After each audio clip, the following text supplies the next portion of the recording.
And here we go with Chapter 10. As Luke, Jenny, and the Swamper strolled down the streets of Old Tombstone, they noticed that most of the people they passed looked hot and uncomfortable, and the sky was bright with summer heat. "Where are we?" asked Luke. The Swamper laughed. "The real question is, when are we? It's a very hot day in the month of June, 1881. "How did everyone stay cool?" asked Jenny.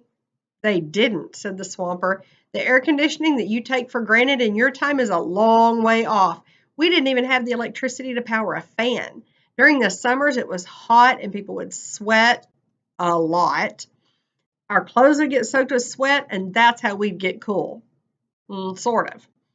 "Ew," said Jenny. "That sounds icky. I bet you had to take a lot of showers." Again, the Swamper laughed. "Jenny, we didn't have modern plumbing either. If we wanted to take a bath, we had to fill a bathtub with water that we poured out of pitchers. That is, if we even had a bathtub. Not everyone did. So we didn't bathe that much either." Jenny wrinkled her nose again. "You're right, Jenny," said the Swamper. "People weren't as clean or comfortable back in my time. We didn't eat as well as you do either because we didn't have much fresh fruit or vegetables. That's probably why we didn't live as long as people do in your day.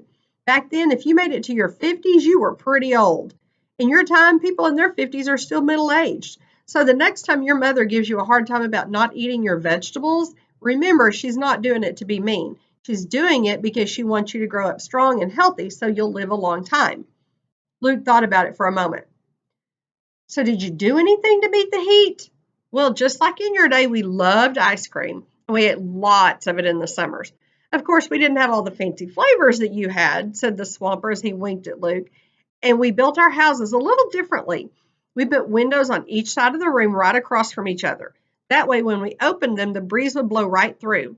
And sometimes folks would hang wet sheets across the open windows to help cool the air down when it blew through. That was as close as we could come to air conditioning." As they walked down the boardwalk, the doors of the arcade saloon opened in front of them. They stopped to watch two men rolling a large wooden barrel onto the boardwalk. "What's up with that?" asked Luke. "They're trying to dispose of a barrel of whiskey that's gone bad," explained the Swamper. The men stopped and set the barrel upright. One man looked at the other and said, "Let's measure how much is in there before we pour it all out." "All right," replied his companion. They carefully unplugged the barrel. One of the men placed a gauge inside, only to have it slip out of his hands. "Dang it all!" he exclaimed. "Here, let me help." Out rushed a bartender, eager to help. But the bartender had a lit cigar in his mouth, and as he bent down and got close to the whiskey fumes, suddenly there was a bright flash of light and a very loud boom. Luke and Jenny threw their arms across their faces and ducked. They felt the ground shake beneath their feet at the sound of the explosion. A fire had started and the flames were spreading down the boardwalk. The Swamper led them off the boardwalk and into the street where they watched the fire spread to nearby buildings. "Don't worry," he said. "The smoke and flames can't hurt you since you're not really here." People rushed up and down the street yelling. Luke and Jenny tried their best to keep out of the way, but at times with so many people running by, a few people ran right through them. It didn't hurt, but it seemed strange nonetheless.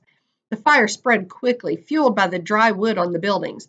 Then a hot wind started to blow. "The heat of the fires creates its own wind," said the Swamper. "That's what's meant by the word firestorm." A group of people formed a line and passed buckets of water, but their attempt to put out the fire was useless. It had grown too big and was spreading too fast. Shop owners and bankers put their goods and money in the street to save them from burning. Others with axes chopped up the boardwalks and porches to try to keep the fire from spreading even further, but it kept growing. Finally, vacant lots and alleys stopped it, and then it burned itself out. The Swamper told them that the fire burned for several hours and that in the end it destroyed several square blocks of the city. He also said that the people were lucky. Only one man was seriously hurt when he fell from a balcony, but he healed just fine. "Look, Jenny!" exclaimed Luke. Tents had been erected where the burned-out buildings had stood, and the town was back in business. "Tombstone people are a tough lot," said the Swamper. "It would take more than this to get them down. The town was rebuilt within a month." Indeed, everything had been rebuilt, and as they passed a boarding house, they heard the sound of a man and woman loudly arguing from inside. The Swamper sighed. "There they go again. Doc Holliday and Big Nose Kate have what you would call in your time a very dysfunctional relationship." "You mean they fight a lot?" asked Jenny. "They sure do," said the Swamper. "They're known for having some spectacular fights." "And why doesn't she leave him?" asked Luke. The swamper shrugged his shoulders. I'm not much into love or romance, but I hear folks say that despite the fact that they fight like a couple of cats, they really do love one another in their own strange way." At that moment, the door to the boarding house burst open and Kate ran out. She turned and shook her fist at the door. "You're going to be a very sorry man, Doc Holliday," she yelled. A voice behind them called out, "Why, Miss Elder, what seems to be the problem?" Luke and Jenny turned to see Sheriff Johnny Behan standing behind them. He walked up to Kate and began speaking to her.